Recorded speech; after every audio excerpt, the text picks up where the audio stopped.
Hello friends, ఎప్పుడు శనగపిండితో మనం ఉల్లిపాయలు వేసేసి గట్టి పకోడీ చేస్తాం కదా. సో అప్పుడప్పుడు ఇలా కార్న్‌ఫ్లోర్ కూడా యాడ్ చేసి పకోడీ వేయండి, చాలా టేస్ట్ ఉంటుంది. కరకరలాడుతూ గుల్లగా భలే వస్తాయి. సో దానికోసం ఏం చేయాలంటే, కప్పు శనగపిండి అయితే హాఫ్ కప్పు కార్న్‌ఫ్లోర్ ఉండాలి, కార్న్‌ఫ్లోర్లో హాఫ్ కప్పు బియ్యం పిండి ఉండాలన్నమాట. సో ఈ మూడు కంపల్సరీ ఉండాలి.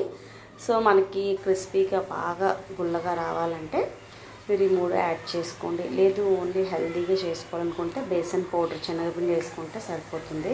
బట్ అప్పుడప్పుడు అంటే ఏం ప్రాబ్లం లేదు. కార్న్‌ఫ్లోరు, బియ్యం పిండి అండ్ శనగపిండి, ఉల్లిపాయలు మనం ఎన్ని వేసుకుంటే అంత బాగుంటుంది. అండ్ పిండి కూడా వచ్చేసి మనం పల్చగా కాకుండా గట్టిగా కలుపుకోవాలి, గట్టి పకోడీ కాబట్టి. అదే మెత్త పకోడీ అనుకోండి, కొద్దిగా ముద్దగా కలుపుకుంటే సరిపోతుంది. ఏం లేదు, చక్కగా డీప్ ఫ్రైలో ఫ్రై చేసేసుకొని బ్రౌన్ కలర్లో వచ్చాక తీసి సర్వ్ చేసుకుంటే భలే ఉంటుంది. కరకరలాడుతూ చాలా బాగుంటుంది. సో తినే కొంచెం తినాలనిపిస్తుంది. సో ఈ కరకరలాడే పకోడీ మీకు నచ్చినట్లయితే వీడియోకి లైక్ చేసి సబ్స్క్రైబ్ చేసి ఫాలో చేసేయండి. Okay, bye.